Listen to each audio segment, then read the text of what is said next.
Or which chips did she get you?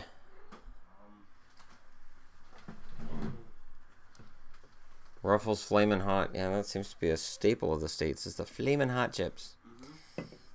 Okay, so boys and girls out in video land. So I open up another Cherry Coke Zero just to drive the Coke's poison people nuts. Great game tonight. Great win for the Penguins. They deserved it. They were the better team in overtime, but it's still painful for those of us who really kind of wanted to see the Cinderella story continue all the way through to the ultimate conclusion. It still could for Nashville, technically. No, go play. Go play. Buffalo. So we're doing the 17-18 roster lineup predictions thing here. And next up alphabetically is Buffalo. So for Sabres fans, here you go. I got my Nathan Gerby jersey on. I was going to do the yellow one, but it's pointed out to me that maybe the yellow one's not a great decision at all times, even though I love yellow jerseys. But, yeah, Buffalo. This is a team that 500, almost playoff contender. Maybe they're going to make the playoffs next year. There's a lot to like in terms of young talent. Okay, so for returning forwards, they have, this is listed again from Cap Friendly, O'Reilly, Okposo, Kane, Molson, Ennis. They have C.J. Smith as a top 12 forward. I'm not on that one.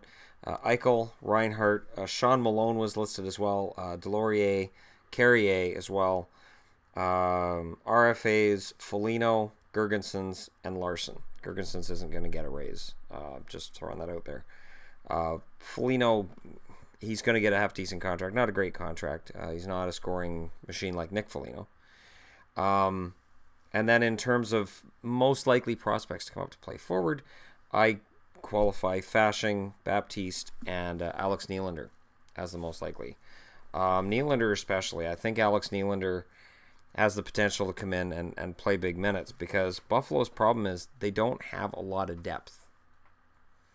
And that became immediately apparent to me when I was reading their next year's, I'm not counting anybody as a UFA. So if you're saying, where's so-and-so? UFA. And I'm assuming that Buffalo is going to like the fact that they have $22.8 million in cap space, and maybe they can bring somebody in. But who goes and signs in Buffalo? Buffalo traditionally has had a hard time getting talent to come in unless they overpay them. And I'm thinking of guys like Ehrhoff and Vanek. Guys who end up getting overpaid as Sabres. Vanek ended up being overpaid because Kevin Lowe was dumb and gave him a huge contract that Buffalo had to match. But it's interesting to think that, okay, so you've got O'Reilly, Okposo, and Kane. Kane likely gets moved out before next season. I think thanks to him having a half-decent season, he'll have enough of a market value that they'll probably get rid of him for some help on the blue line. We'll get into the blue line in a minute. Ennis, not a great season. Molson's on the downside. So you've got Eichel, Reinhart, and probably Nylander in that top six. I think he'll jump right in. And Marcus Foligno can play top six at times. But that bottom six, there's no depth in Buffalo that tells me they're on their way to being a playoff team. Like a lot of fans in Buffalo rightfully said, well, the injury to Eichel, and injuries hurt us. When you don't have the depth, you can't absorb those injuries. Buffalo still, right now, would have that problem. So what do you do to fix that in the offseason? You pick up your next Brian Giunta. You pick up your next, I want to find a word here, like almost like a younger version of an Iginla, to come in and play those tough minutes, to play bottom six / top six, to play whatever he has to play, to have the experience and the name recognition that a guy like Eichel would really listen to him. Now, they're bringing in a new coach. Rumor had it was going to be Tocchet.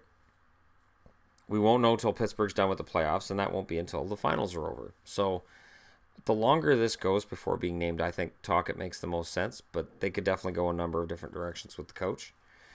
And that'll go a long ways to fixing some of the problems too. I think by the end of the season, Buffalo players were so tired of Bylsma that it was probably toxic in that locker room for them.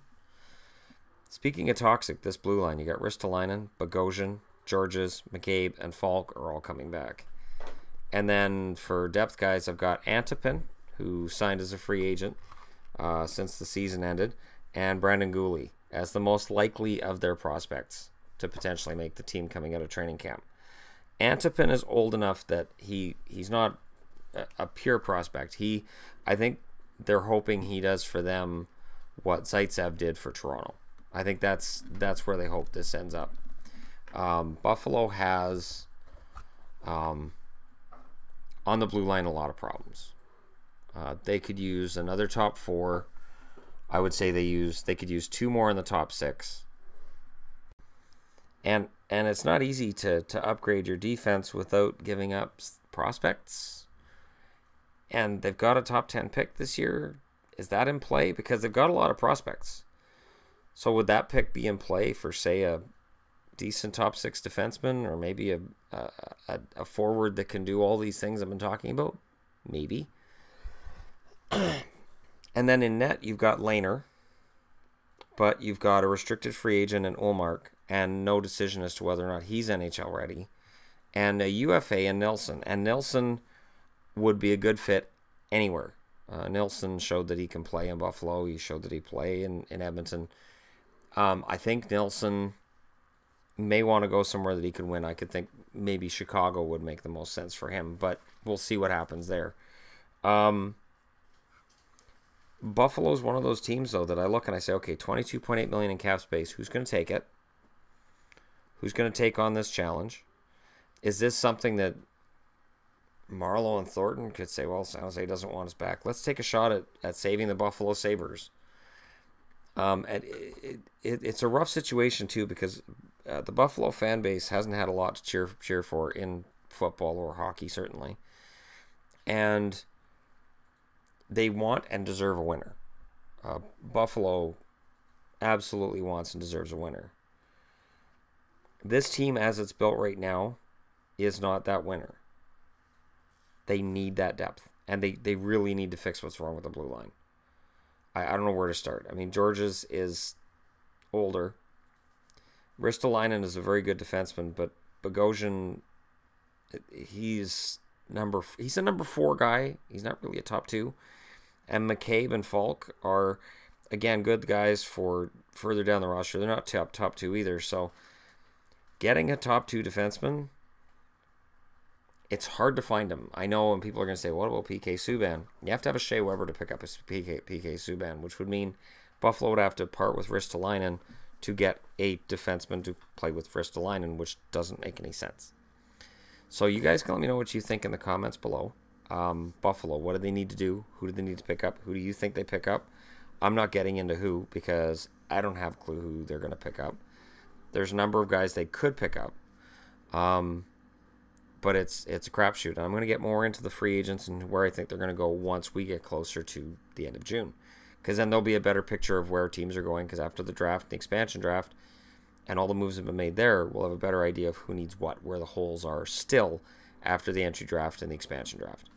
So you guys can let me know what you think in the comments below. Hit like and subscribe if you're browsing your way through, because this is the best part of the internet. And thank you so much for watching. I'll talk to you all again soon.